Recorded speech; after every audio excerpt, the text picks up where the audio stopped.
Hello everyone, কেমন আছেন সবাই? আশা করি সবাই ভালো আছেন, সেই সাথে আমিও ভালো আছি। আজকে আমি আপনাদেরকে দেখাবো এই ফটো থিম কেকটা আমি কিভাবে করেছিলাম। প্রথমে আমি কেকটা ভালোভাবে কোট করে নিয়েছিলাম। এরপর কিছু ঘন্টা ফ্রিজে রাখার পর আমি কেকটা নিয়ে এখানে ছবিটা বসিয়ে দিব। এই যে আমার হাতে ছবিতে দেখতে পাচ্ছেন, এটা হচ্ছে এডিবল। আর এডিবল ছবির পেছনে একটা স্টিকার থাকে। যখন আপনি কেকে বসাতে যাবেন তখন ওই স্টিকারটা তুলে নেবেন। পেছনের সাইডের এই স্টিকারটা যদি থেকে যায় তখন হবে কি, কেকটা কাটার সময় সরাসরি কাটা যাবে না, তখন একটা প্রবলেমে পড়ে যাবেন। এটা আপনি পড়বেন না, অবশ্যই এই প্রবলেমটাতে কাস্টমার পড়বে। আর আমি সবসময় সুগার প্রিন্টটা ইউজ করি। সুগার প্রিন্টটা হচ্ছে এডিবল প্রিন্টের মধ্যে সবচেয়ে ভালো। এই তো আপনারা দেখেছেন আমি ছবিটা কীভাবে বসিয়ে দিয়েছি। আর এই ছবিটা বসিয়ে দেওয়ার পর আমি একটু একটু করে হালকা করে হাতে একটু একটু চাপ দিয়ে সুন্দর করে স্টিকারটা সব দিকে ফিনিশিং করে দিয়েছিলাম। তবে ওইটা অফ স্ক্রিনে ছিল, যার জন্য এটা আপনারা দেখতে পাননি। এরপর আমি একটা স্মল সাইজের স্টার নজেল নিয়ে নিয়েছি। ওইটার মাধ্যমে আমি পুরো কেকটার ডিজাইনটা করে নিব।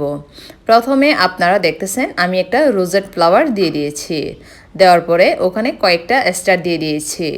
দেওয়ার পরে আবার সেমভাবে একটা ফ্লাওয়ার দিচ্ছি আর কয়েকটা স্টার দিয়ে দিচ্ছি। এভাবেই করে একটা সাইড আমার কমপ্লিট হয়ে গেছে। একটা সাইড যখন আমার কমপ্লিট হয়ে যাবে, সেমভাবে আমি সব দিকে এভাবেই করে নিব।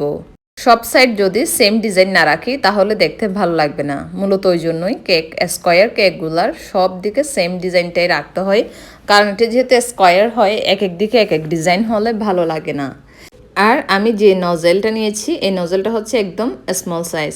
আর এই নজেলটা আমি পেয়েছিলাম যে স্মল সাইজের একটা নজেলের সেট থাকে, মূলত ওইটাতেই। এরপর দেখতেছেন আমার কেকটা প্রায় শেষের দিকে। তবে একটা কথা না বললেই নয়, এই কেকটা নিয়ে সেদিন আমি অনেক ঝামেলায় পড়ে গিয়েছিলাম। তার কারণটা হচ্ছে, যেদিন আমি কেকটার অর্ডার নিয়েছিলাম সেদিন অনেক বেশি বৃষ্টি হয়েছিল। আর সেদিন ছিল ফ্রাইডে, তাই আমি চিন্তা করেছিলাম এই যে এডিবল যে পেপারটা আছে ওইটা পাবো কি না। তবে এই পেপারটা আমাকে খুব ইজিলি দিয়ে দিয়েছিল নানুবাইয়ের রসুন কদম যে পেজটা আছে, মূলত ওইটা থেকেই। ওনাদেরকে আমি রাতে অর্ডার কনফার্ম করলে পরের দিন সকালেই ওনারা আমাকে এই ছবিটা দিয়ে দিয়েছিল, যার কারণে আমি তেমন একটা ঝামেলা ফেস করি নেই। না হলে আমি একটু বড় ঝামেলায় পড়ে যেতাম। আর সবচেয়ে বড় কথা হচ্ছে যে ক্লায়েন্ট আমার থেকে এই কেকটা নিয়েছে, উনি হচ্ছে সম্পর্কে আমার ভাগিনা। তো উনি বলেছিলেন আমার কোনো প্রবলেম নাই, এডিবল না পেলে নন এডিবল ছবি দিয়ে করে দিবেন কেকটা।